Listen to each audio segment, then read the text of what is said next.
Morning, everyone, or good afternoon if you're in the Asia. My name is Pichaya Sam Emon, and today I'll be walking you through the 90-minute session on ITC's market analysis tools. This is a public webinar where we invite our respondents of the annual market analysis tool survey, as well as the public, to join us. During this session where we walk you through the ITC's market analysis tools, 3 tools in total, and we will show you how you can use the tools collectively to do preliminary market analysis.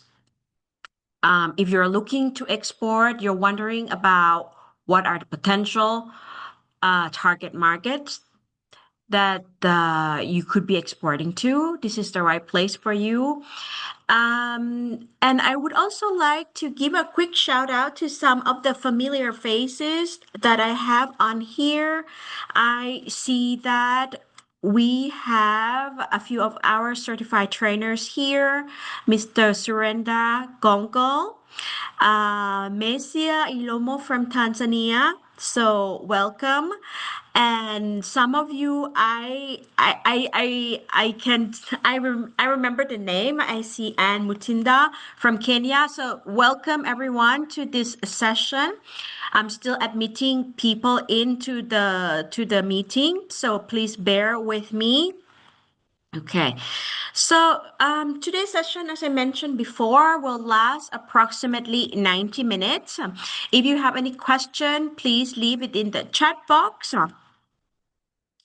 Now, if you would just give me a thumbs up if you can hear me perfectly well, or if there's any technical aspect that I have to correct before we move forward to the presentation. Okay, I already have a few reactions, so thank you very much. Okay, so I will start. I will show you the today's agenda, of course, just to be perfectly clear where we're going. Again, my name is Pichaya Sam Emon, and I have been with the International Trade Center, specifically in the Trade and Market Intelligence section, since 2010. So it's been quite a while. My expertise is in capacity building on trade and market intelligence. As I have previously mentioned a few moments ago, certified trainers are also invited to this particular session. Yes, we have established a network of certified trainers on Trade Map and Market Access Map in over 60 countries, over 400 certified trainers who might be in your country. These are our ambassadors, and they are doing an amazing work in continuing to share the knowledge on ITC's market analysis tools with their trade communities, government agencies, or trade associations. So thank you for all of you who are present, and thank you to everyone who's interested in our tools. I'm very excited to share with you about the new things that we are doing. Towards the end, you will have a preview of trade map, the new trade map. Of course, I mean we all love trade map, and but the revamped has been long overdue. So we're going in this direction in 2026. So first of all, let me walk you through what are the ITC core services that you see here. There are 4 core services in total, and one of them is trade and market intelligence. So basically, since the beginning of ITC, we have been tasked, we have been mandated to provide trade data and market intelligence to our beneficiaries around the world. And this is has been since the beginning. So we have over 60 years of expertise in this area, and our data is trusted worldwide. In developed country, developing countries, for policymakers, and also businesses alike. Okay, so let's continue to the next slide. Quickly about the section where I'm working, not only we collect the data, we process the data, we disseminate it, we make sure that it's not just a random numbers that you see, but also it provide you insight into the market, and it will help you make informed decision in your export journey. So our core business is obviously ITC's market analysis tools, but also we have developed export potential assessment methodology that have expanded into export potential in services, export potential vis-a-vis the employment in women, etc. So we have gone in different directions, and all at the end of the day, what we're trying to do is to democratize the information that is available so it's as accessible as possible for small micro company, but also for bigger company at the lowest cost possible. Okay, so let's continue. And we have also regional portal like African Trade Observatory. We have the Euromed Trade Help Desk, Eastern Partnership Program. We have many portals, just like the Global Trade Help Desk, for example. So we actually have gone further into the integrated solutions to provide the customized solution even at the regional level. Now let's continue. So the tools are used worldwide. Mainly, our users are from developing countries because they're currently free for users in developing countries. They're now also free for EU country. 60% of our users are from Latin America, followed by Asia and Africa, as you can see in this chart. Well, the takeaway is always that the majority of our data are free and accessible for all our users. All you have to do is register for an account, because by registering for an account, you have access to a more detailed level of data. Okay. Let's continue. Just a quick numbers on our users. So we have a total of 1.6 million users at the end of last year. And in 2025 alone, we have 226,000 new users of ITC's market analysis tool. This shows how relevant the tools are in helping trade operators, government agency, trade association, making informed business and policy decision. Now, today's agenda, we're going to go through PowerPoint presentation for around 30 minutes just to give you a background about ITC's market analysis tools, the three flagship tools that we'll be discussing: trade map, market access map, export potential map. Then we'll go through the live demonstration, and today's product in which we'll focus is the fresh cut roses from Kenya. Okay, and then we will have exclusive preview of the new trade map that will be launched very, very soon. It's a matter of days as we speak. So three flagship tools, you must be already familiar with them. Trade map for global trade flows, market access map for market access requirements, whether it be tariffs or non-tariff measures. Then for the third tool, we have the export potential estimate, okay, which is the forward-looking model to see what is the unrealized export potential for a specific country, a specific product in 5 years' time. So these are the three tools we're focused on today. The first one is trade map. This is currently how it looks, right? And this is the version of trade map that we have grown to love, and we use it. Most of us are using it regularly in our daily work. So what we see here is that we can get the trade statistics of more than 200 countries and territories around the world, the data at the most detailed level, be it 6-digit level, which we call the product level, or even at the national tariff line level. And trade map, when we work with a national authority to collect the trade statistics, we collect those data, and those data we consider to be direct data because it comes from the country, right? But at the same time, for some countries which face challenges in terms of producing trade statistic in a timely manner, we also publish something that is called the mirror statistic, which is mirroring the reported trade data by the reporting country. We'll see how it goes in the actual table later on. I will also touch upon that later because it's important for you to understand what is actually the data reported, what is actually the mirror statistics, and what are actually estimates done by the either ITC or the UN statistical division. So it's very important for you to understand the different colors and to understand the sources basically.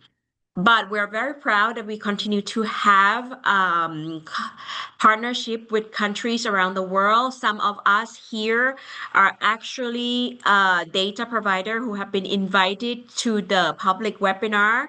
I would like to, on behalf of ITC, thank you for working with us to make sure that your country data is visible for everyone around the world. Okay, so let's continue now. It covers the ITC trade map covers all internationally traded goods. Today, yes, we would be focusing on fresh cut roses from Kenya, but please keep in mind that even though I focus on one specific country and one specific product, what actually happened is that if you understand how to use the tool, you can do it for your own product and country without any problem. So today, for the sake of learning, we're just going to use this example, and then you can go back and try to use the tool yourself for the product of your interest. So our data basically updated all year round. As soon as it is submitted by the national authority, we treat the data and publish it online. We have the data not only annual statistics, but also quarterly and monthly. So for example, in trade map, we can also have the trade indicators, right? The growth in value and growth in volume, and other interesting indicators such as concentration. Those trade indicators are updated 4 times a year. And the first time of 2026, it will take place around May. So at this public webinar, what you will see is that the trade indicator is still from 2024, which will be changed in May 2026 to 2025. Obviously. But if you are pressed for the latest data, my suggestion is for you to try to see the data monthly time series, because we already have 2025 December trade statistics for 36 countries. I checked yesterday, it's 36 countries, and a number of countries already submitted their annual trade statistics. As you can see here, it's quite small in the screen capture I make, but I can say that, for example, at Argentina, Australia, Belize, Canada, Chile, China, these 2025 trade statistics are already available, but you just have to see it in a monthly time series instead of trade indicators, which will only be changed to 2025 in May this year. I hope that everything is so far so good. So let me go check in the chat box. I just would like to, yes, Abigail asked a very valid question. Is this recording going to be available? Yes. So all of you who registered to this public webinars, I will be sending you an email with the link to the recording, which will be hosted on YouTube. So even if you have to drop off, you have to attend other meetings, please feel free to do so, because we're recording this and we'll share with you either today or the latest Monday. Okay, let's move on. here. Okay, so the second tool is market access map.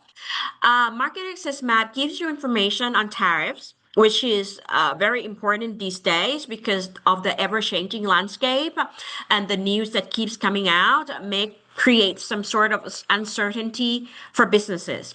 So market access map, we do our best to catch up with this. Okay, so not only we give you information on the tariffs, but also on non-tariff measures. Why it's important to understand market requirements such as tariffs and non-tariff measures. This is because it's not enough to have amazing product to show the world. You see here the pickle peppers from Eswatini, furniture from Philippines, mochila bag from Colombia, shea butter from Ghana, bamboo bike from Uganda, cordyceps from Bhutan, or trendy clothes from Ivory Coast, Cote d'Ivoire, or baby alpaca blanket from Peru. You have amazing product. Each country have their own amazing product, right? But it's not enough because you also need to meet the market requirements of the target market. And some of you might think, yes, market requirements, non-tariff measures specifically, this is something that could be costly. It asks us to go through a lot of processes to be able to export. But please understand that at the same time, we call it non-tariff measures. Non-tariff measures is not exactly negative.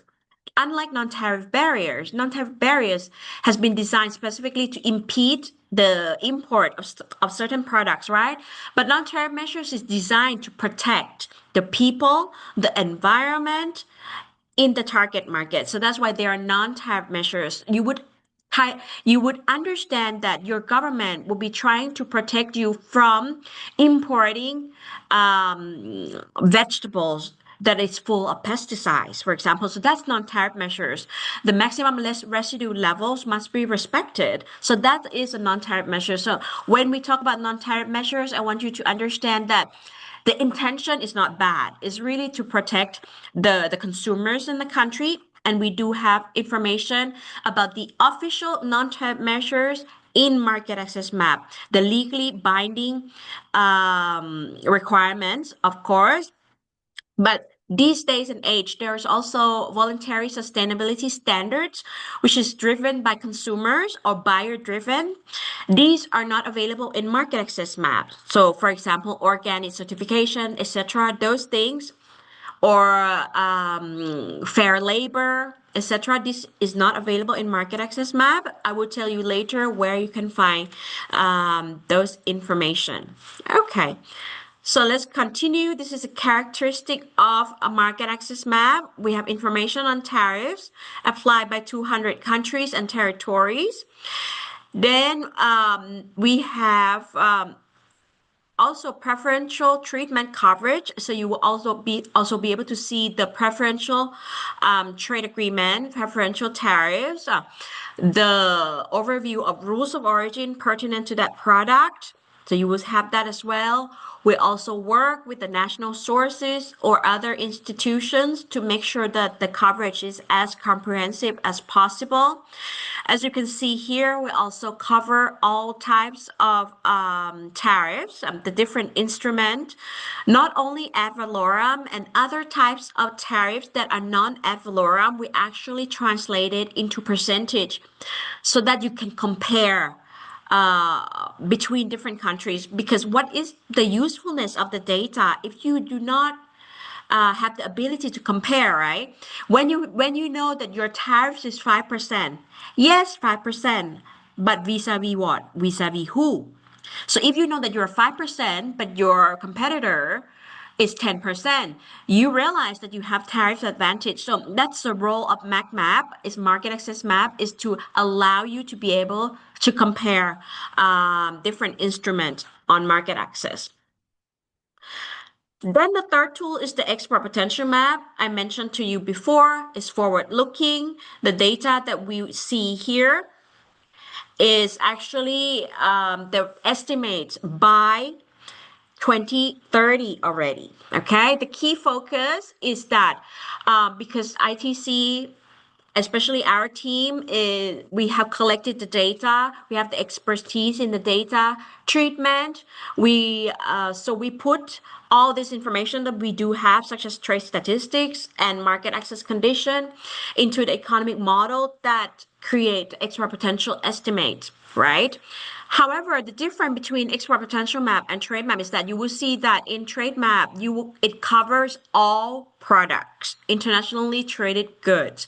However, export potential map, it only cover 4,064 products, around 1,200 something less than trade map. And this is because those 1,200 products fits into what's called the hazardous good, which is harmful to the environment or harmful to the health, etc. Or those products are like antiques because there's no antiques is antique and you cannot produce more antiques, so there's no point in creating export potential estimates for those products that cannot be further produced. So that's why the number of products is much more limited than a trade map. The tools can be used as a starting point for government, private company, in order to see where the unrealized export potential lie and how you can close that gap. Okay. So we will be discussing this as well. We have around 171 participants with us today. So thank you again for joining me today. Okay, as I mentioned before, because of the fact that we have a lot of data, we pulled the trade flow from trade map. We've pulled the tariffs and preferential tariffs, etc. From market access map. We put it in the model. We also complement it with different variables such as land endowment, sea access, distance, price elasticity, GDP, projected GDP, and the population to project the demand. And we put all of this into the model to create an estimate, which is forward looking in the next 5 years. Before we go into the live section, I would like to make sure that you understand that because people get very, very excited about export potential map. So we need to know what the tool can tell you. So it's a projected value, which is right now up to 2030. Okay. And then it's an annual value, not the total sum of export potential in 5 years. So it's an annual value each year between now until 2030. And if the country have already exceeded our projection, our estimate, that means it's really good for the country. And then the export potential you will see zero. You will never see negative export potential in our model. It's not the maximum level, that's what I'm trying to say, but it's a benchmark value. Sometimes by exceeding the export potential, it means that you pay a lot of attention to that particular market. You export to that particular market a lot. You depend on it at the cost of maybe ignoring other profitable markets. So the model seeks to kind of help you rethinking or reflecting on further diversify your market or product. So today we'll touch very lightly upon the second part of the export potential map, which is the product diversification index. This talks about the potential to export new product. Okay, it's not the product that the country is currently exporting, but the potential to export, diversify into new product that you're not exporting. Okay, so today we're going to go live. The product that we are going to be talking about is the fresh cut roses, suitable for bouquet or for ornamental purposes from Kenya. Okay. Before I go live, I'm just going to answer other questions that have been submitted to me. So yes, thank you, Peter. You will receive the recording link for sure. Okay, so Ornor is asking if there is any API to access this statistic and data. So API statistics is available, but it will be at cost. So it's not available for the public. Normally, it requires us to discuss about the breadth of your of your requirement, your required data, and then we create a proposal in terms of like how much it would cost to get that API data. So yes, this function is available. We don't publicly announce it, but it is available. I can tell you that their big car manufacturer company who's working with us, and they actually have API contract with us. So it's being used by big companies as well. Yes. Okay, now let us go live. Okay, here we go. The first tool that we're going to be looking at today, again, is a trade map. I'm going to remove all the criteria here and go back to home and search, which is the beginning of all your research journey on trade map. Okay, this is ITC trade maps homepage. There are other areas such as data availability, product data availability. This is where you see, I mentioned to you, we have data for December 2025 already. If you would click here, you will be able to see those data. As you can see here, this is all the country that have already submitted the data. Then you have reference material, user guide, FAQ glossary, links to other tools, and also the last bit is about subscription and also video tutorials. If you feel like you want to continue your learning journey on our YouTube channel, we have many playlists for you to discover. Okay, so let's go back to home and search again. I remove this. So when you use the trade map, it's important for you to know HS code for your product. So every single internationally traded product has a code, okay? And is divided into HS 2-digit level, 4-digit level, and HS 6-digit level. You can, if you don't know, you can click on advanced search and you can type in the keyword. Like I would type in the word roses. I click and then it will propose all the codes that contain the word roses or consider to be a part of that particular code. I see that you have 060240 for roses, whether or not grafted, 060311 fresh cut roses. This is the product that we'll be looking at. So once you find the right code, you can just click on it.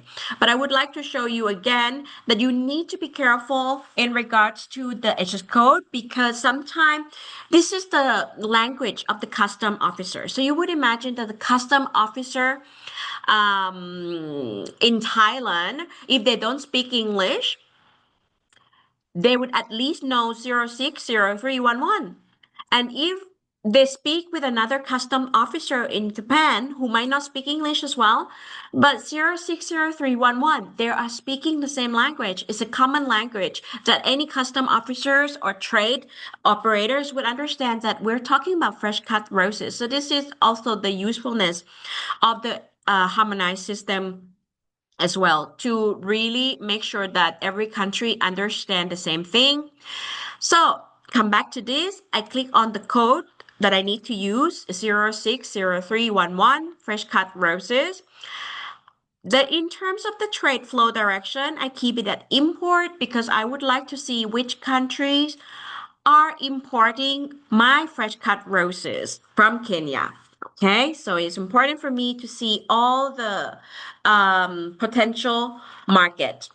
Okay, I leave it blank, and the next thing I do is that I click on the word trade indicator. I click on the trade indicator, and what's going to happen is that you're going to have a table. Okay, I'm going to zoom out a little bit. I hope everybody can see everything well. So, always very important is that you read the title of the table because you can get lost. I get lost sometimes when I use trade map, etc. So what we're looking at is the list of importers of the selected product in 2024, and this will be changed in May. Yeah. So the product is fresh cut roses, and now when we look at the table, we have the different target markets. different markets sorted by the value imported in 2024. In 2024, the total imported value of fresh cut roses is 3.9 billion US dollars. As you can see here, when you see here, it looks like million, but actually we're talking about USD thousand. So we need to add three more zeros. By adding three more zeros, this reads 3 billion, 3.9 billion US dollars. Okay, this is a big, big sector, fresh cut roses. And the world's biggest market is United States. United States alone in 2024 imported 1.2 billion US dollars worth of fresh cut roses. Then what you see next is that the trade balance. United States, in terms of trade balance, is negative. This indicates that United States is the end buyer. Okay, the roses that enter the United States does not continue elsewhere. On the contrary, what we see from the Netherlands is that in 2024, it imported 713 million US dollars worth of roses, but the trade balance is positive. This is because the Netherlands is actually the distribution and auction hubs for flowers. So they re-export it elsewhere. And you see this in the positive trade balance. So this is very clear. These two markets are completely different. One is the end user and one is the distribution and auction hub. Okay. In the next column, you see also the quantity imported because the fact that some countries have different units. Like for example, United States is counting the number of roses, right? 3 billion unit of roses. Then the Netherlands, who doesn't provide the number of quantity. Then you have Germany, who say it imported 39,000 tons of roses. Or you have Canada, whose unit is actually dozen. So 11.9 million dozen. So because of the fact that everybody is using different units, we cannot aggregate the unit at the world level. So here you will see the word no quantity. So you just have to look at the country level, of course. Then the next column is the unit value. You will see that, for example, the US, the average unit value per stem is 41 cents per stem. Vis-a-vis Germany is 8,300 US dollars per ton, right? So this is different. You can benchmark, and this is coming back again, what I mentioned that information is important, but you need to know that the information that you can compare. You can compare between Germany, which imported the average unit value 8,342, vis-a-vis France 9,365. So these two markets already the average unit value is different, right? Further qualitative research, you will discover different things. You will discover more, but at this point, we're focusing on the quantitative research through ITC's market analysis tool. Okay, so you have the unit value. Great. One thing that stood out to me is actually, for example, here you see that Switzerland, the average unit value is $11,347, which is very high. And this could be due to special differentiation, the size of the ball that they prefer, the quality, the unique variety. That's why the average unit value is higher. You can deduce a few things when you look at the market data through ITC tools, right? Next column is the annual growth in value over the last 5 years, 2020 to 2024. The world's average growth in value is 5%. Then you have the market like the US, which experienced 3 times the growth at 15%, right? So obviously this market is a stable, high value, high demand market, right? positive 15%. Then you look at the Netherlands. The growth is also positive, but not as high as the world's average, but it's still positive growth, obviously. Then you see Germany, which faced a little bit of contraction, -4. United Kingdom 6, growing above the world's average of 5%. Italy as well. Saudi Arabia 13%. Poland also higher than the world's average of at 5%, at 6% here. Canada 9, which is higher than the world's average of 5. Another country, Spain, is also 15%.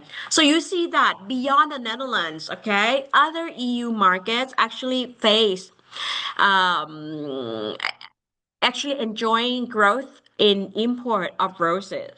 So the Netherlands, where is there's a hub, the number is not so great, okay? It's 3%, but other EU country like Spain, like what we see here, like France, they seem to enjoy quite a good growth in import of roses. Then the next column we're going to look at is the annual growth in quantity.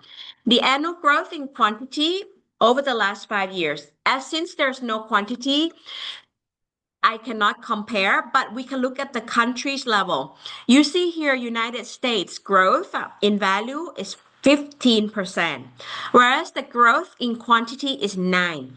Okay. So trade value shows how much money is earned. Trade value, okay, the growth in value, how much money is earned, and then trade quantity show how much is sold, right?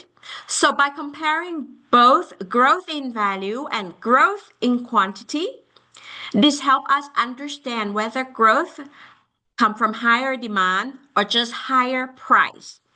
If the value grow faster than quantity, the value here, you see 15 go faster than quantity, that means that the price, the unit price might be rising, right?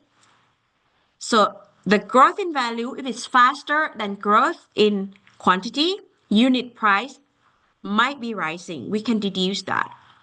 However, if we look at another country, let's say here, Italy, we see that growth in value is 11, but growth in quantity is higher, is 14%. In this way, the volume grow faster than value, and this means exporter is facing certain price pressure. So the average unit value has been decreasing. Okay? So I hope everyone is still with me. Everyone is still with me? Okay, let's have a look at the chat because we have quite a few questions. So let's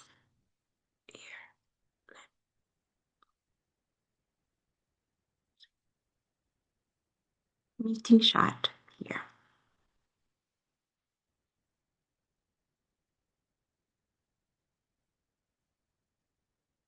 Okay, so there's a request for presentation.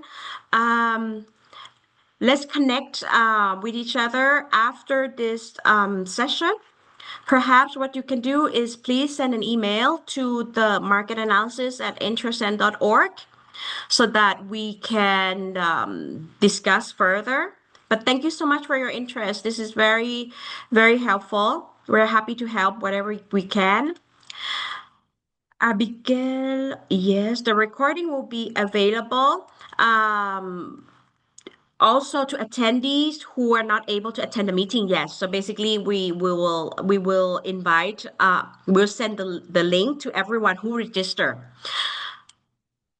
So if they did not attend but they register, they will receive the link, of course. Then Titus, how does export potential map differ from Atlas economic of complexity? Okay, so I think the breadth is a little bit different. Please feel free to write to me and we can discuss this later. Let's focus on the tools that we have at hand because we're also quite a short time. Then we have Richard. We're organizing our first Uganda avocado farmer conference in Kampala, July.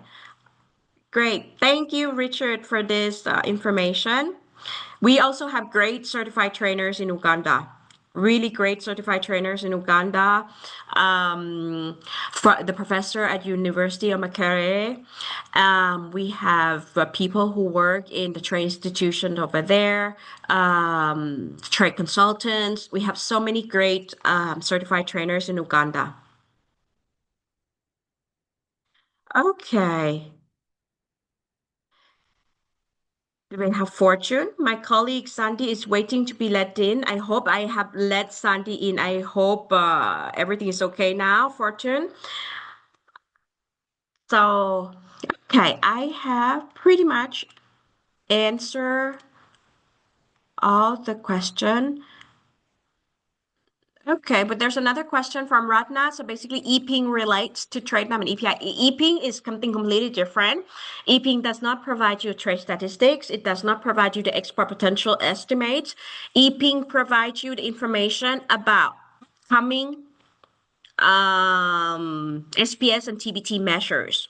So when the country notify each other, hey, I'm going to change the laws now, they notify each other. So that's what EPing does. It alert trade communities, trade operators that there might be change in the market access requirements. So we can discuss about this later. I'm just going to continue with a trade map for now. But thank you so much.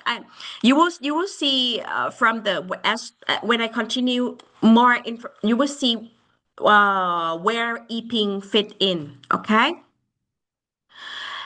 Okay, here we go. So I was talking about the different columns, right? And I have arrived at this column, which is the annual growth in value between 2023, 2024.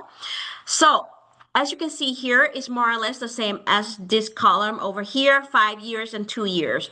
The reason why we did this is because when you look at the data, which is over the span of 5 years, it can be very long. So we asked you to look also for a shorter duration of 2 years, so that you can see whether or not it's consistent.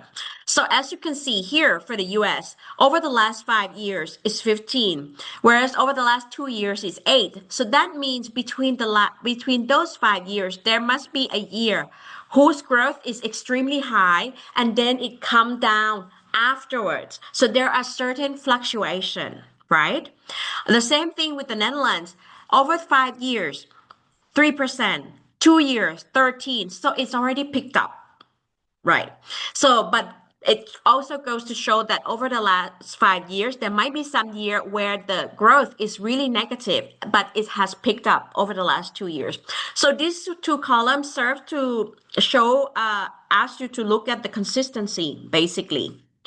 Then share in the world is you see here the US takes 31.3%, the Netherlands 18.2%. If you have a look at this very, very quickly, you will see that in the top 10 markets, it's really concentrated in either the US or the EU countries, except Saudi Arabia, for example, right? So the demand for the flower or the culture around flower, be it Valentine's Day, Mother's Day, wedding, etc., the demand concentrated in those few markets. So as a Kenyan exporter, traditionally, you might want to choose a market that is stable, like the US, the world's biggest market, or you want to export to the distribution hub, like the Netherlands, and then which they re-export your roses to other countries in the EU, etc. So that is the two possible way to go.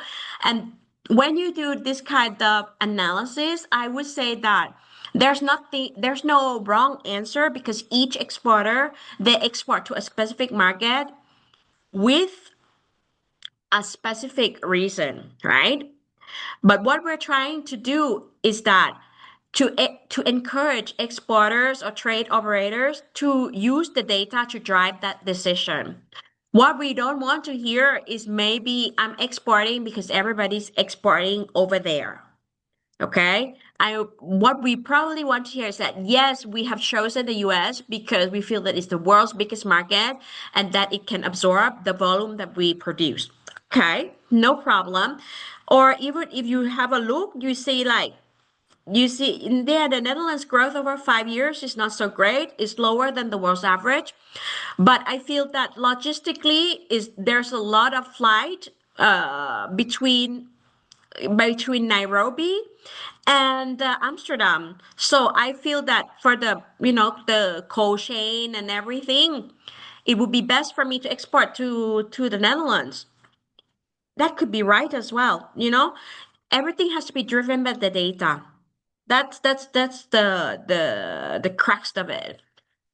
Now, let's have a look at the next trade indicators, which is the average distance of supplying countries. So basically, what it says here is that on average, roses travel around 4,727 kilometers. One roses traveled that much. In the US, this is the distance it travels on the average. And which country exists within this radius? It's Latin America. And if you have clicked on the US, you would have discovered that the US imports mainly from Latin America. That's why the average distance is lower. On the contrary, Netherlands import on average 7,273 kilometers away from them. So they are used to buying like intercontinentally. Okay, buying from like Kenya, for example, and Germany. Germany, if you look, 1,200. This is clearly a market that is not used to buying from another continent.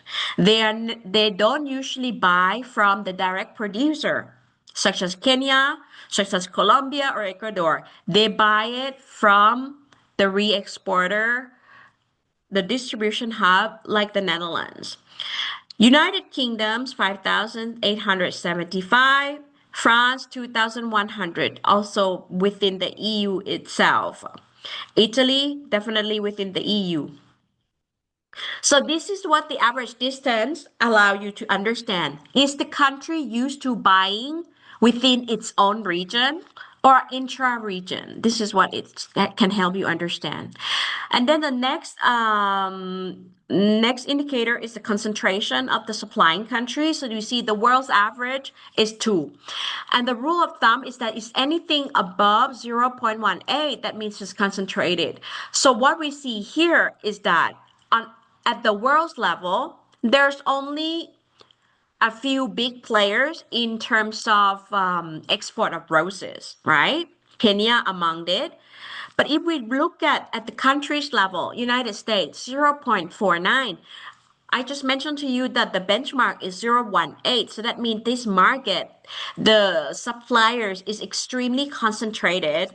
They're only supplied by a few countries. Like we will discover it later because let's go have a look. And then we'll look at Germany, 0.72. Let's have a look at it quickly. But I'm pretty sure the only country it buys from is the Netherlands. You see here, 84% of German import of roses came from the Netherlands. That's why the concentration is extremely high. So for the sake of example, I'm going to click on United States here. We read the title. This is a list of supplying market for the product imported by United States of America. Okay, fresh cut roses. So these are the US supplier. Number 1 is Colombia, right? Number 2, Ecuador, Guatemala, Mexico, then Ethiopia and Kenya. But you see, between Colombia and Ecuador, they're already supplying 97.5% of fresh cut roses. So it's extremely concentrated. And when you said that the US unit value is 0.14, this is based on the major supplier, Colombia or Ecuador. What happened with Kenyan roses is that the price 0.27. We see here that Kenyan roses is already under pressure in terms of price. Okay, the margin is already lower than potentially lower than those from Colombia or Ecuador. The logistically, it takes longer time for the roses to travel from Kenya to the US. Is more costly, and the market size is quite small because as you can see here the market share is only 0.1. So if I'm a Kenyan exporter of the fresh cut roses, I'll be wary of this, that the market is extremely dominated by Colombia and Ecuador, whose growth are both double digit, right? You see here their growth in value double digit. The average is 15, Colombia is 12, Ecuador is 21, and Ecuador is almost is growing faster than Colombia, is eating into Colombia's market share. When you look at Kenya, it's 5%. That means is not competing very well in this market. And the phenomenon that is a little bit worrying here would be the fact that growth in value is 5 and growth in volume is 29. So this is the market where Kenyan roses thrive on low prices. So is extreme pressure on the price to be low. Then that might not be as profitable for you as a Kenyan rose exporter, unless you manage to differentiate yourself into unique varieties of roses that can fetch higher prices. This is a market that can drive your margin very thin, right? And also what we experienced over the last 2 years as well in import growth in imported value over the last 2 years is negative 44%. So this is a market where we as a Kenyan exporter of fresh cut roses is not doing very well. Okay, but if you feel that you can differentiate yourself and this is the market that you would like to go into, that you might have the ability to supply when Colombia or Ecuador is slowing their production, so be it, not a problem. As long as your decision is different by data. We're gonna look at the company's module. We go back to the top. We're in United States, so we're gonna see US company. We select the product category, flower cut. This is not exhausted list. This is the list that we have from our data provider Compass, right? So you can get a sense of a list of companies that are dealing within that sphere who have declared themselves as an importer, exporter, or distributor of that particular product. I have done an investigation, so I look at this company. For example, the company is called Calix Flowers.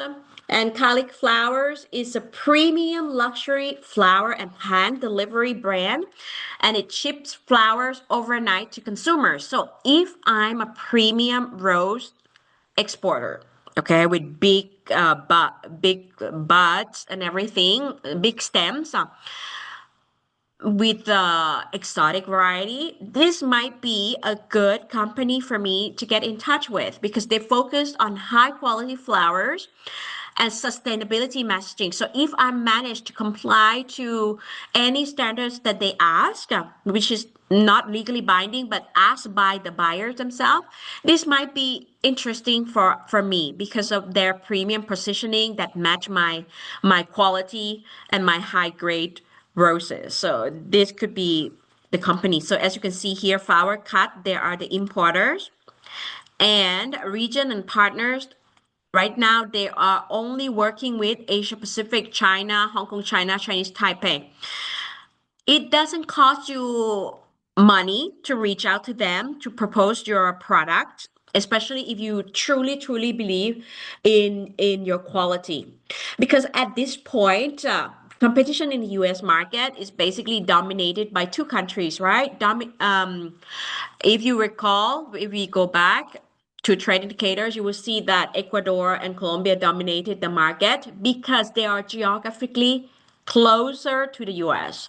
So Kenya competitive opportunities might lie in the positioning of the high quality, sustainable alternatives, story of the grower, or focusing on the premium segment and trying to supply when the Colombia and Ecuador markets slow down in terms of the export, which is actually they can grow pretty much all year round. But usually after Valentine's Day and Mother's Day, this is where their export kind of slow a little bit. And if you look at the time series data, you will see those months, and this would be the best months for Kenya to supply to the US. But that's of course depending on your positioning and your product as well. When you select a product, when you select a country, my apology, when you select a country, the country needs to match your product, right? The foot has to fit the shoes. So basically, it really have to be, if you're selling high graded roses, maybe Japan is the good market because this is Japan or Switzerland. This is where you can fetch up to 9,000 per ton or $11,000 per ton. And then if you're the volume exporter who prefer reliable logistic and cold chain, etc., you might want to go for the Netherlands, right? Or and if you want to go to the market that has been consistently high in terms of demand, you might want to go to the US. So depending on who you are as an exporter, you need to find the right target market for you as well. Now we're going to go from, now we know the market, we know the market size, we know the growth and everything. So the next part is to know about the market requirements. So we're now moving on to the market access map. Market access map, we are at the home page and it's very simple to use because we're going to select Kenya. We're exporting from Kenya and our target market so far that we have discussed is United States of America. The product is 060311 because we remember it by heart. We click search. We make sure at the national tariff line, this is the right code for us. Then we look at the overview. So the import duty, usually the tariffs is 6.8% MFN duty, right? Most favorite nation, all the WTO members receive these tariffs, 6.8. However, for Kenya under AGOA or GSP, the tariffs will be zero if you manage to comply to the rules of origin. And the rules of origin for any roses is quite simple. Most agricultural products have simple rules of origin, which is wholly obtained. So if you grow the roses in Kenya, you harvested it from Kenya, you process it in Kenya, the economic nationality of the rose is Kenyan. Therefore, it's eligible for 0% tariffs, right? However, the US is a changing landscape because it has imposed new tariffs. Previously, before February 2020th, we have reciprocal tariffs, which is applied to all countries. However, this has been struck down by the Supreme Court. And on 20th of February, the Trump administration signed an executive order to impose new 10% global tariffs. Okay. He's using the registration that allows the president to impose import taxes for 150 days without congressional approval. So this means that Kenyan roses that could have entered the US, mostly duty-free under AGOA that we saw before here. Okay, Kenya is a part of this. Actually, these new tariffs will add 10% extra cost, making Kenyan flowers less competitive from Latin America. You might argue that, yeah, but it's a general tariff. Even Ecuador or Colombia get these 10% tariffs. Yes, indeed, they also get this 10% tariffs, but they have lower costs in terms of the logistic. Okay, the shipment is cheaper.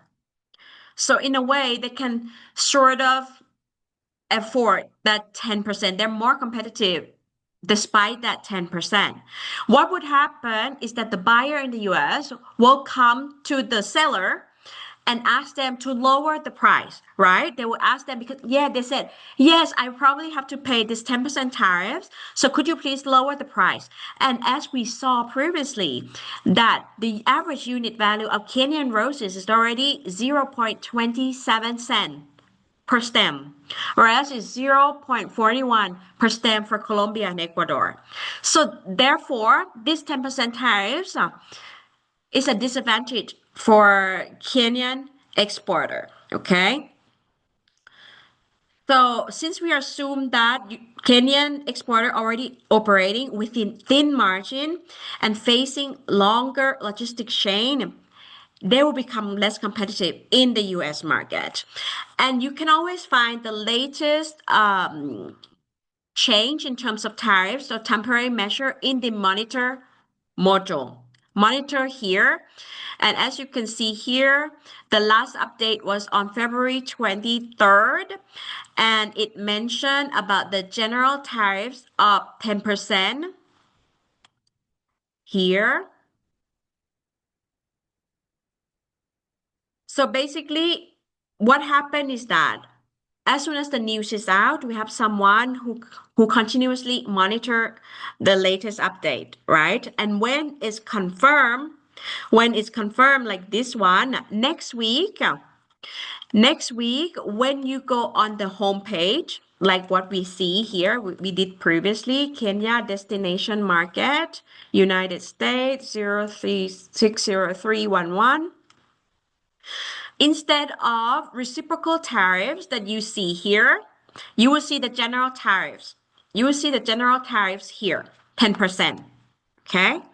You will see as soon as next week. I have already confirmed this with my colleague, so as early as next week.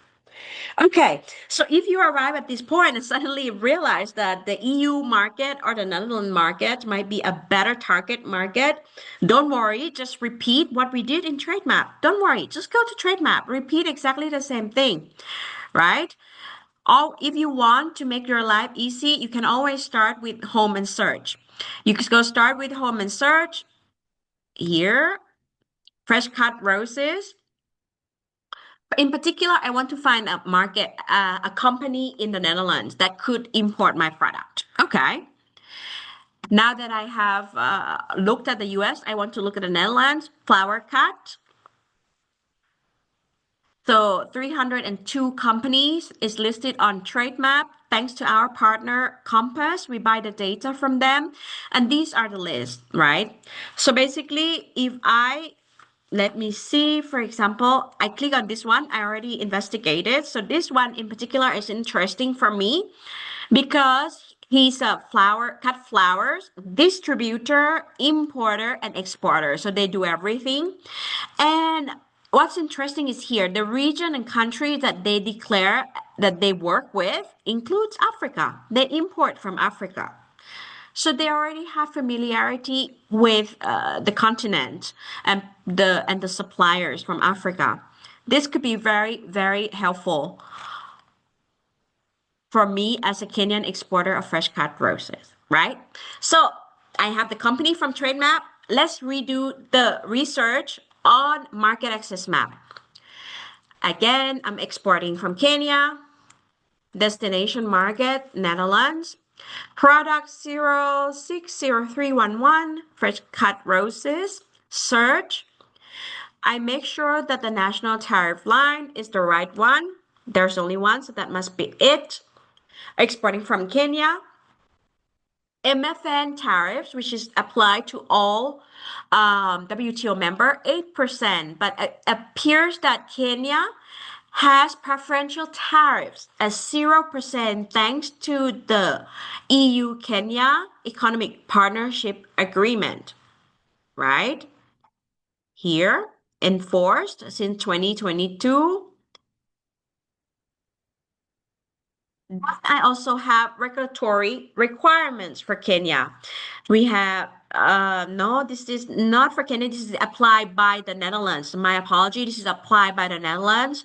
Authorization requirements for SPS reason for importing certain product, certification requirement, inspection requirement, labeling requirement, non-automatic licensings, etc. So all of these are non-tariff measures that the exporter from Kenya have to comply before exporting their roses to the Netherlands. You can see here that the non-tariff measure year is as recent as last year.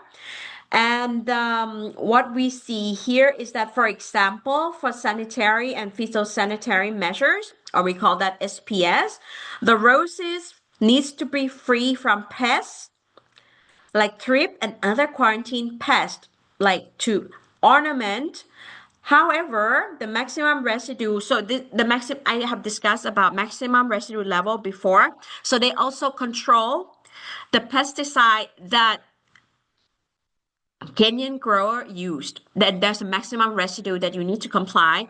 You need to get testing done and get certificate on that before exporting. Okay. There's also requirements regarding the fumigation of the product, for example. Just if you want to export, I'm talking about a case like, let's say you export to Australia, the fumigation of the roses must be done before the product entering Australia. Actually, it has to take place in Kenya, right? And actually, what happened is that I'm going back to the question from your peer, Ratna.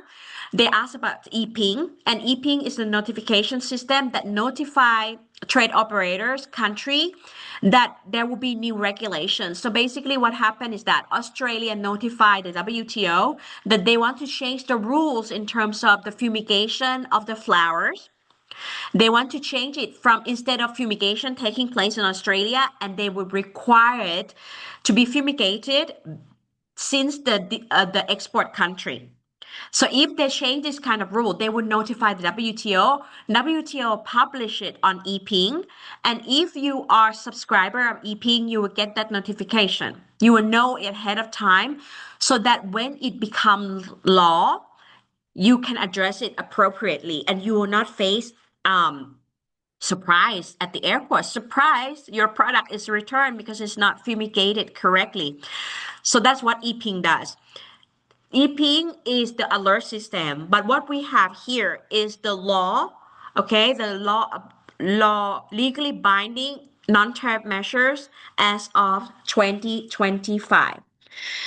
And as I mentioned previously, there are also buyer-driven sustainability voluntary standards for social compliance, environment certification, water use, labor laws to make sure that you're not using children and you're treating your worker and giving them fair wage. So this is voluntary. It's not legally binding, but it's a movement in Europe that more and more buyers actually impose it to the exporters. So that's a growing trend as well. And you will find that information on sustainability standards such as those on ITC standards map. Okay. What I'm trying to say is at the end of the day, remember that exporter who master compliant, whoever mastered the compliant first, gain market stability, and that person can actually turn compliance into competitive strength. So actually tariffs is very straightforward, but it's non-tariff measures that whoever make it first, they will gain that stability. And I will show it before we leaving market access map. I want to show you what one thing under the compare module, which is compare competitor, to see my situation vis-a-vis my competitors. We will see all the exporters, destination market, Netherlands, like what we mentioned previously. Product is still the same product, 060311, cut roses. And I would see here, so MFN tariffs I mentioned is WTO tariffs, so it's applied for every country, the same. But there will be some countries that have preferential access to the Netherlands. So let's have a look. Okay, the size of the bubble here is the export value, and the color is the effectively applied tariffs, so the lowest possible tariffs. You will see here that the Netherlands mainly buy from Colombia and Ecuador, of course, and also Eastern Africa, like Kenya, like Tanzania, Zambia, and all those countries pretty much. Everywhere that the Netherlands buy their roses from, they also have 0% tariffs. So it should be your priority to make sure that you can comply to the preferential access by complying to the rules of origin, that you can comply to the non-tariff measures to be able to export to the Netherlands. Because if you don't manage to get the certificate of origin and then you face I think the 6.8% tariffs, it makes you less competitive because it's most of the time it's the importer who has to pay for the tariffs. And why would they choose to pay 6%, even though it seems low? But they would want, if you can have the rules of origin certificate, the certificate of origin that allows the product to enter the country 0%. Now, I would like to touch quickly upon the ideas of rules of origin, right? So it's economic nationality of a product. If a rose from Kenya has a passport, it will be Kenyan, right? So it's grown in Kenya, harvested in Kenya, shipped from Kenya. It has a Kenyan passport. It's a Kenyan origin roses. However, if the roses were grown in Ethiopia, cut in Ethiopia, and then shipped to Kenya for export, the economic nationality of those roses are Ethiopian. Because that's what it means. Wholly obtained mean is grown, cut, processed in one place in Kenya. So in this case, if it's grown in Ethiopia, harvested in Ethiopia, but processed in Kenya, it's still Ethiopian and would not have the 0% tariffs under the economic partnership agreement. Maybe Ethiopia has another preferential access to the Netherlands, maybe, but we're just discussing about the origin criteria, of course, and what confers the nationality of the product and what does not confer.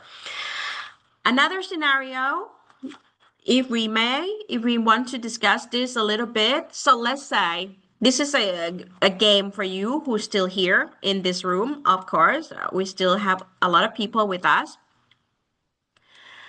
If the roses were cut in Kenya, okay, were cut in Kenya, were grown in Kenya, cut in Kenya, but then shipped to Dubai, to the Netherlands. Is the product still Kenyan? Is the product still Kenyan?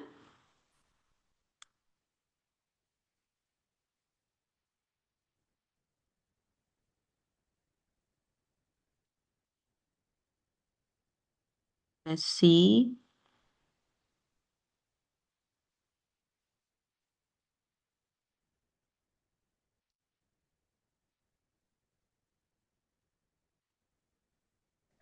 So I receive a response from Sahar. Thank you very much. Yes, the product is. Um, so basically, what happened is that you said that yes, according to the origin. This is a bit tricky because it depends on the trade agreement. So if the trade agreements say that the product must be transported directly from the export country to the target market, the roses might lose the passport as a Kenyan roses because it went through Dubai. You see what I mean? However, if the agreement doesn't say that, and the fact that the roses never left the customs and the processing is only for refrigerating and cold chain, it might retain the Kenyan nationality. So this really depends on the trade agreements, whether it requires the product to be shipped directly from the exporting country to the target market or not. So these are the nuances that you would have to explore further once you learn about the market access condition. So this is also very, very important. Now, what we're going to do is I have a question from the participant just asked whether I will be presenting export potential map. Yes, perfect. I am moving on to export potential map right now. And this is the export potential map website. So far, we have decided on that the US market might be dominated by two suppliers, too dominated, and it might eat into my margin. So I went back to the Netherlands. It's also a big distribution hub. It's quite interesting. I look at the company. There's a company that are familiar with importing from Africa. I found that the Netherlands, I will have 0% tariffs if I manage to comply to the rules of origin and I have the certificate of origin, which is important because all the competitors have more or less the same 0% tariffs. So I would also like to look forward to how I can diversify into new markets for my roses. Okay, so I go to export potential map and you have the choice to choose between export potential or product diversification. I'm going to start by export potential. I click on it and the first thing I do is I type in my country, Kenya, right?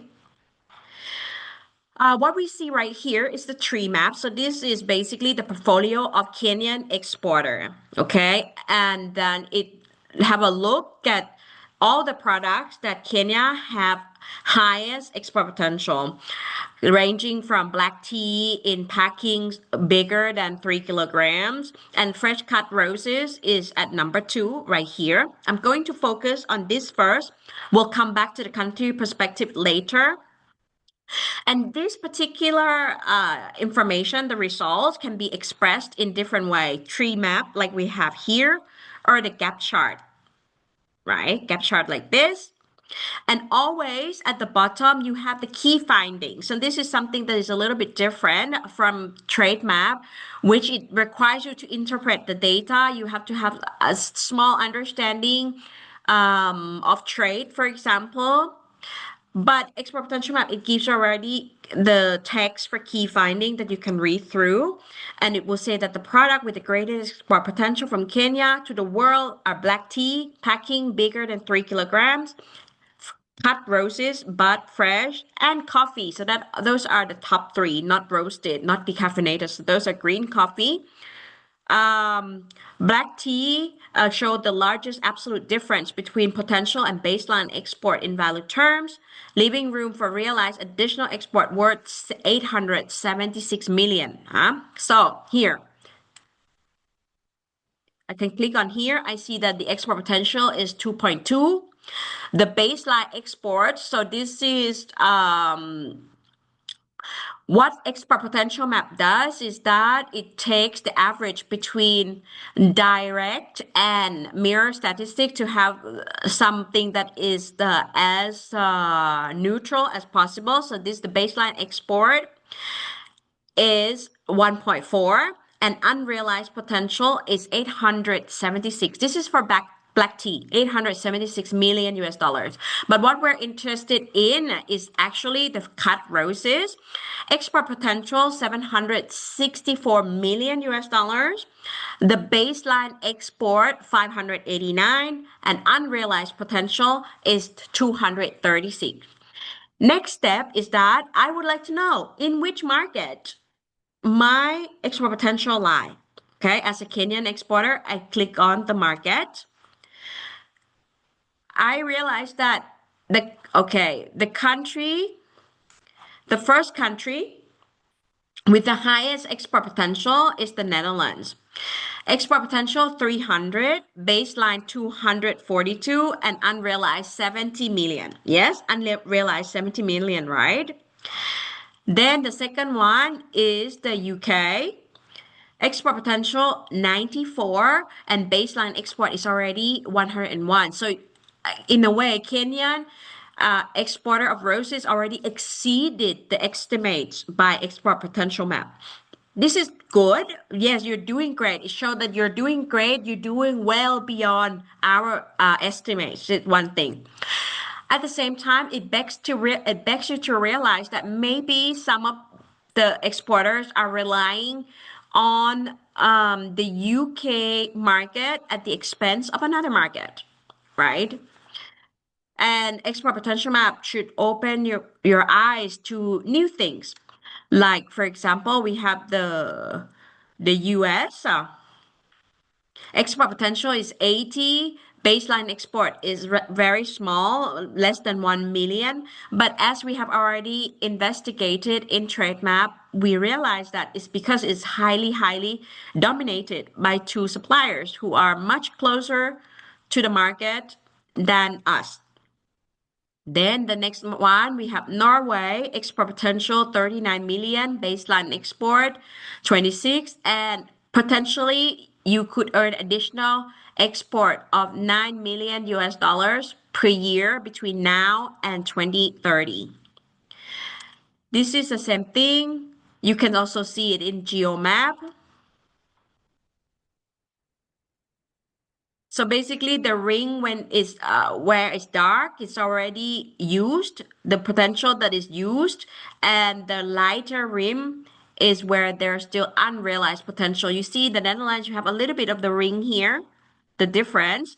The United States is 100%, and United Kingdoms is 100%, and United States is very small. There's a huge potential, but how to crack that market? As I mentioned before, it could be differentiation, setting yourself apart from Ecuador and Colombia. That could be it for you to be able to tap into that market.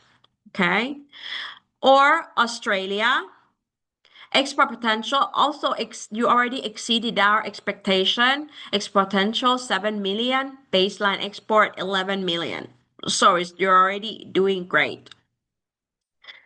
Another thing that you can do is click on the next tab, Analyze Export Potential.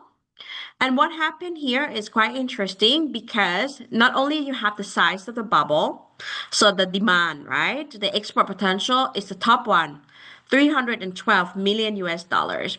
But what's interesting is here is the size of the line. This line is the ease of trade. The thicker the line here, let you read it. The ease of trade with the target market, independent of size, or complementary in trade structure. But actually, if you have a trade agreement, if you belong to the same economic block, the line will be thicker because it should be easier in theory for you to trade with that country, such as Rwanda, but the demand is very small. Uganda, Ethiopia, Congo, etc. All these countries. So that's what it is. The size of the bubble, the demand, the thickness is the ease of trade. So it's interesting how export potential map managed to combine different types of information into one graph, right? Now, so let's go back to export potential map because some of you might be interested. So let's go back all the way out. Export potential and Kenya. So if I want to just look at the country perspective, I'm going to have a look at the gap chart. You see that for Kenya in general, the product with the highest potential is the black tea with packaging bigger than 3 kilograms, followed by roses. But there are also other products that we can look at: coffee, avocado, cement clinkers, titanium, palm oil, soap bar, cut flowers, medicament, food preparation, goat meat. So these are all the products with the export potential, right? Then you can analyze the export potential that we just saw as well, right? So basically, what happened is that here, the size of the bubble is the demand. Here, the world's import 3.7 billion. Kenya export 1.4 billion. So Kenya has a really strong ability to supply. That's why the length of the line is so long. Whereas, for example, this product, food preparation, this include different types of things. Like in my experience analyzing this, it even include different type of sauces that you normally cook in your local cuisine. So it would go in there as well. So basically, it shows that the world's import five 58 billion US dollars, but Kenya export only 78 billion US dollars. So Kenya's ability to supply it is shorter. That's why the line is shorter, even though the size of the bubble is big, is much bigger than, like, let's say here, you go back here, you see the demand 3.7, the demand here 58. The size of the bubble is bigger, but the ability of Kenya to supply this is is less. Here is a good one as well. The world's import, the demand 29 billion, and Kenyan export is 312 million US dollars. So Kenya's ability to supply is almost the half of the length, but it's a highly, highly demanded product. So if you're a government agency, you can look at your product portfolio and discover where you can place your budget and investment to develop additional product to help exporter comply to the non-tariff measures, because non-tariff measures can also be the source of unrealized export potential. Huh? You can see that there's a lot of measures that you have to comply, and if the government decided to invest to support exporters to comply better, they might be able to close that gap or provide trade and market intelligence to exporter. They might be able to close that gap as well, especially in the market, which you have high unrealized potential. It could be that the market is simply ignored. Okay. Now, let's go have a look to the chat. I have three chat. Um, okay.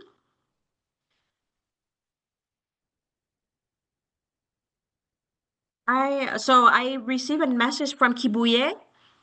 I am reading your message right now, so private message. So yes, I'm reading the chat. You just send it to me. Now let's continue. I'm going to continue to the next part, which is the export potential. No, export potential map. But the next part, next module is the product diversification. The product diversification module is interesting. Okay. I want you to think about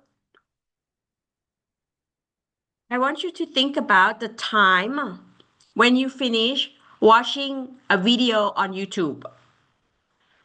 When you finished your video, what happened?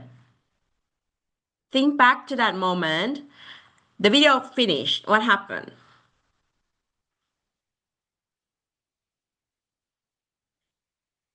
What happened is that YouTube would propose to you other videos for you to watch, right? If you watch this, you might be interested in this as well, based on your profile or based on the fact that people in your country, when they watch this, they're also interested in this particular video. Okay. I'm trying to make it as simple as possible, right? But in reality, it's much more complex than that. But this is exactly what I meant. This is exactly what I meant by product diversification index. We're talking about product that you are not exporting. You're currently not exporting, and you could be exporting based on your geographical profile, based on the profile, the portfolio of product you already export. Like, for example, if like you have a neighboring country who's exporting the orange juice. Okay, they're exporting orange juice. They have orange and they export orange juice. You as a country have an orange, but you're not exporting orange juice. So naturally, the model would propose to this. Okay, I'm simplifying it, but I hope everybody just think about Netflix or YouTube. When you finish watching it, it proposes something completely new. Why do they propose something completely new? Is because it's based on your profile and what the other people's what are watching as well. Whose profile are similar to yours.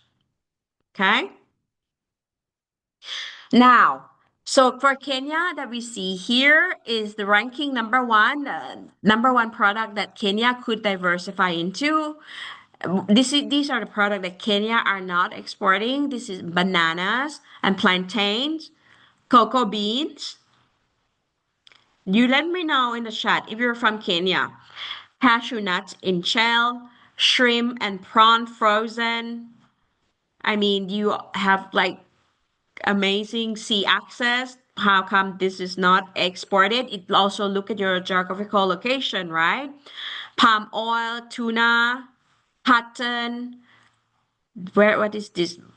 Copper, soya beans.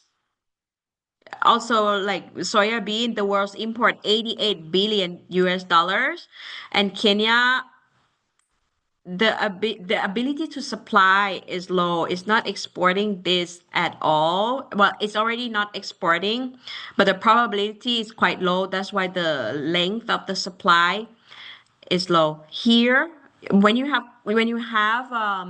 question regarding what does it mean, the bubble, the demand, the bubble size, projected import value, what does it mean, the line length. Here, expected and rescale density around export basket. Higher density indicate greater ease to diversify. Okay. So here, in terms of ability to supply, because you have a product that is very similar to cashew nut, and the density is very high, so the probability for you to supply is higher. That's why the line is very low. This number one is cashew nut, followed by roots and tubers of manioc, cinnamon, greasy shorn wool, cocoa beans. So when you look at like the product that you are exporting, and the profile of other people who are exporting that product, the higher the likelihood, the higher the density of the product, the higher probability to supply. So that's why it's ranked this way. Then in terms of the demand, we have here motor vehicle. The demand is obviously high, but the likelihood for Kenya to export this, the density is low, so the line is shorter, etc. And again, I would like to point out that the key findings is always at the bottom of each graph for you to see. Please feel free to play around with it. And my trick for people who start in using these tools is that if you ever get confused, go back, redo it, redo the analysis, reset everything. Because if you continue clicking, you lose your train of thought and you might end up in a place where you don't understand anything at all. So just go back out and redo it. Okay. Now, let me check for any chat question. So Jennifer, since you're already like registered for this session, you're here, you're on the list. Everybody who registered will receive the link to the video. No problem at all. Okay, here, let's have a look. Cool. Jennifer.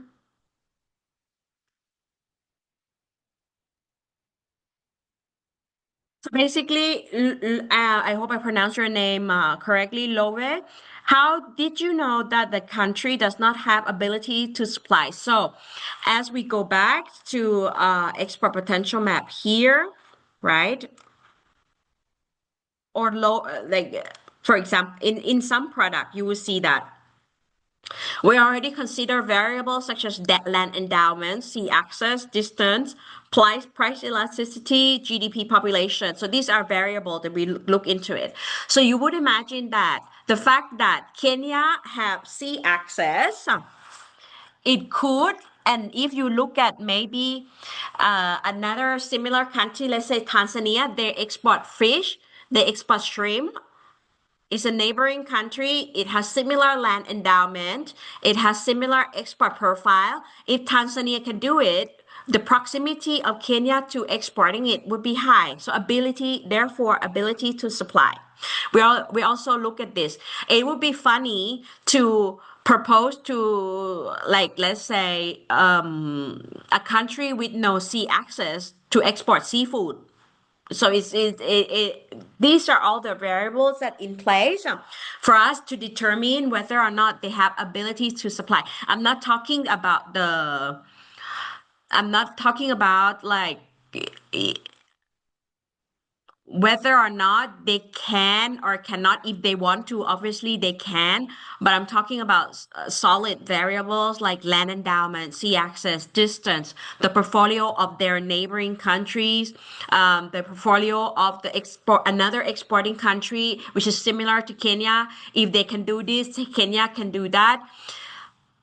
Product diversification help you close that gap, help you look into potentially for things that you might be overlooking that you have in your country.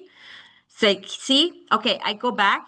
You come back from the export potential map, you click on Kenya and you have all the product, right? What you can do at the bottom is say looking for new product idea because it's not being exported. And you get to this PDI, which is Product Diversification Index. And it considered all the variables that I gave you as well. Let's have a look if the question. Hmm.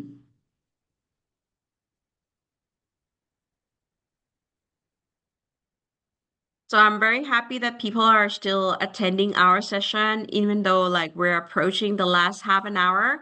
I would like to welcome Mr. Nasibu, another certified trainer from Tanzania. Thank you very much for joining the session. Let's have a look at the chat. I have more questions. Okay, so I hope I answer Lois' question. Let's have a look. Thank you, Nosibo. Josephine, thank you, Josephine.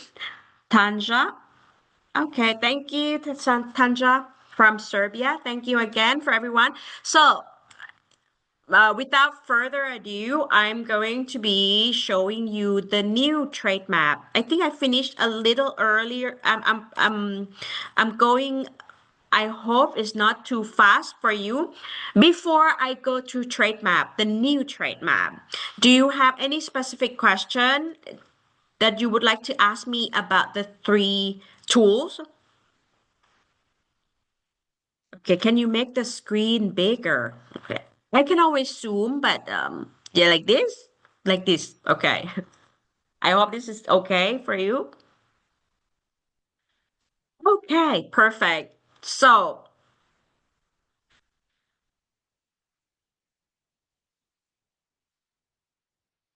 I'm trying to make sure that everybody receive all the information.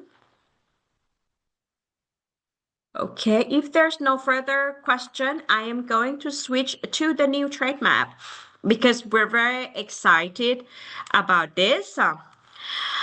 So TradeMap in 2024 received a total visit of 8.7 million visits with 1.3 unique users.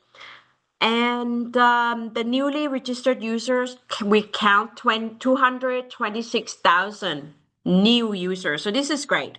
We know our product is extremely in demand. It's extremely useful for preliminary export market research, the desk research, the quantitative research.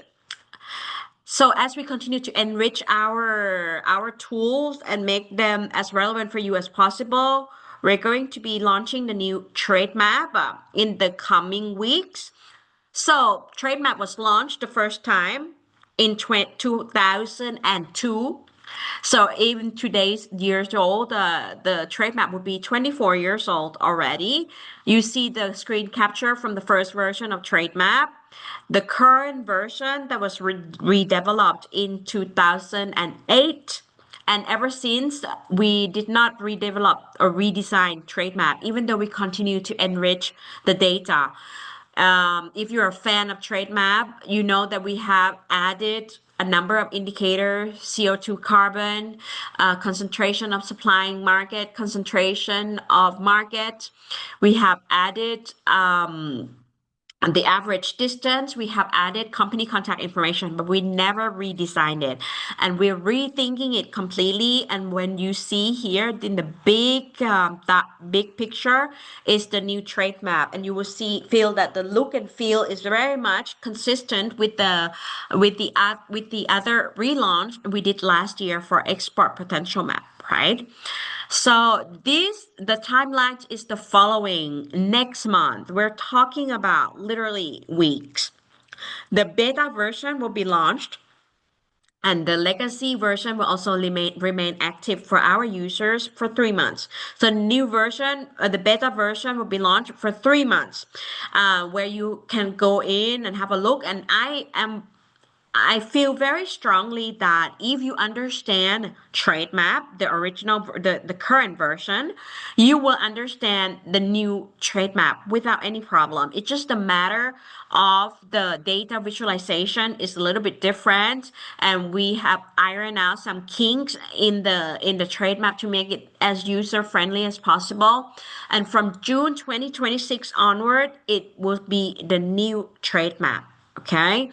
Um, for those certified trainers who might be present, I will organize a specific session to refresh you guys on the new trade map. And also, we will have a launch webinar of trade map, which you guys, everybody here is invited. Then in 2026, the end of 2026, there will be the advanced analysis module, which include the dashboard, etc. So with more personalized experience, this will become available by the end of this year. So what we're looking at is modern design, better user interface, easier navigation, clearer and customizable, because a lot of people are saying that like trade map, you get what you get. You enter one specific question, you get the results, and that's it. And in the future, it become more customizable, especially the visualization. For the first time, we'll have bilateral trade in services data for selected country. The entire knowledge hub will be revamped, glossary, frequently asked questions, etc. And dashboard, just like what I mentioned before, something completely new. We're moving with time. And the new trade map, this is just a screen capture of the new version. You will still have the time series, the trade indicators, data. As previously, just like what I said before, it's more user friendly. We just get aiming more towards that direction, make it as user friendly as possible, revamped it, make it more modern. As you can see here, the time series data, we still have it. There you can choose direct reporting, mirror reporting, data type, value, instead of giving you like all types of data, or keeping the search bar very dense. We're trying to make it easier to digest, and so people don't get shocked every time they enter trade map. Okay, so then next slides you see here, you can also select the product, and also the product search will be much more intuitive. In trade map, previously you cannot just type keyword and search directly from the combo box. You have to go back out, click the right HS code, etc. Now you can do that even when you're in the table. And then in terms of the time series, okay, you still have the same as before: yearly, quarterly, monthly. You'll be able to select the time range easily. Um, That because previously in the current version, when you have the time series, you have to add the number of columns, right? In order to get the time range. Now you can just set it directly without adding any column. And of course, the visualization, you would have something that is similar to exponential map in terms of tree map, like this, etc. So it would be more user friendly, more intuitive. This is for sure. Now, I would like to invite you to continue your learning journey either at our YouTube channel, ITC Trade Intelligence, Trade Market Intelligence, or our ITC SME Trade Academy. Okay. This is completely free. You get certificate at the end of the course. At the end of this particular webinar, there will be survey question for you to answer. It's very simple. 3 questions. Which tool you like the best? What are your suggestions for additional activities? And the third one is whether or not this has been useful for you. So I would like you to stick around a little bit after this webinar to answer those surveys so that we can learn your needs. What do you need from us? What kind of webinars? Which tool speaks to you the most? So that we can invest our resources, invest our human capital in working on the tools that you need. Okay? So I'm very happy that everybody's here. Thank you again for joining me. I hope you have a great Friday and upcoming weekend. If you have any question, because sometimes when I close the session, I cannot see the chat anymore. I would appreciate if you can write me at the market analysis at intrasend.org or follow us on one of the social media. This particular video recording will be available on YouTube and you will receive the link to the video shortly. On behalf of the team at the Trade and Market Intelligence section, thank you again for joining me and look forward to hearing from you about your thoughts and idea about our next capacity building activity for the public. Thank you. Bye bye.